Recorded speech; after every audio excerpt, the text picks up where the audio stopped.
നമസ്കാരം, ഞാൻ പ്രയാഗ്, A class electrical കോൺട്രാക്ടറാണ്. ആദ്യം തന്നെ എല്ലാവർക്കും നന്ദി പറയുകയാണ്. ഇങ്ങനെ ഒരു യൂട്യൂബ് ചാനൽ തുടങ്ങുകയും അതിനെ സപ്പോർട്ട് ചെയ്യുകയും സബ്സ്ക്രൈബ് ചെയ്യുകയും ഷെയർ ചെയ്യുകയും ചെയ്ത് എല്ലാവർക്കും ഉള്ള നന്ദി അറിയിക്കുന്നു. അപ്പോൾ എല്ലാവരും വീണ്ടും ഒന്ന് റിക്വസ്റ്റ് ചെയ്യുകയാണ്, നമ്മുടെ ചാനലൊന്ന് സബ്സ്ക്രൈബ് ചെയ്യുക. നിങ്ങളുടെ സംശയങ്ങളുണ്ടെങ്കിൽ നിങ്ങളതൊന്ന് കമൻ്റായിട്ട് കൊടുക്കുക. അപ്പം ഒരു ഇലക്ട്രിക്കൽ പ്രൊജക്റ്റ് ചെയ്യുമ്പോൾ അതിൻ്റെ പാനൽ ബോർഡ് ഉൾപ്പെടെയുള്ള കാര്യങ്ങൾ, പാനൽ ബോർഡിൻ്റെ നിർമ്മാണം, അതിൻ്റെ ഇൻസ്റ്റാളേഷൻ ഉൾപ്പെടെയാണ് ഞങ്ങൾ ചെയ്യുന്നത്. ഇന്നിപ്പം നമ്മൾ ഒരു 50 kW വരുന്ന ഒരു കൊമേഴ്ഷ്യൽ പ്രൊജക്റ്റിൻ്റെ ഇലക്ട്രിഫിക്കേഷൻ, എൻ്റെ പാനൽ ബോർഡ് നമുക്കൊന്ന് പരിചയപ്പെടാം.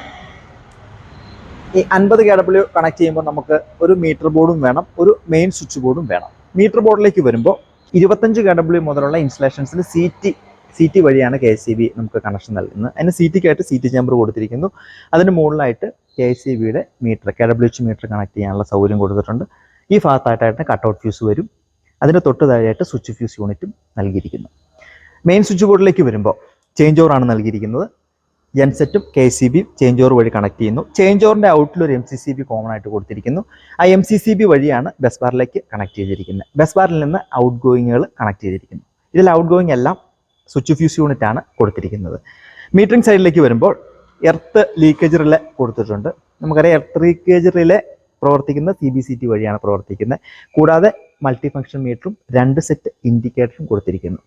ഒരു 50 kW, അത് ഇൻഡസ്ട്രി ആയിക്കോട്ടെ കൊമേഴ്ഷ്യൽ പ്രൊജക്റ്റ് ആയിക്കോട്ടെ, അതിന് നമുക്ക് ബേസിക് ആയിട്ട് വേണ്ടിയിട്ടുള്ള 2 കാര്യങ്ങളാണ് ഇവ. ഒരു CT മീറ്റർ പാനലും ഒരു മെയിൻ സ്വിച്ച് ബോർഡും. ഈ കാര്യങ്ങൾ നമ്മൾ ശ്രദ്ധിച്ചിട്ട് വേണം ഓരോ ഇൻസ്റ്റലേഷനും. അതായത് 50 kW ഇൻസ്റ്റലേഷൻ നമ്മൾ ഈ ഒരു തരത്തിലാണ് ഡിസൈൻ ചെയ്തതെങ്കിൽ 100 kW വരുമ്പോൾ അത് വ്യത്യാസം ഉണ്ടാവും.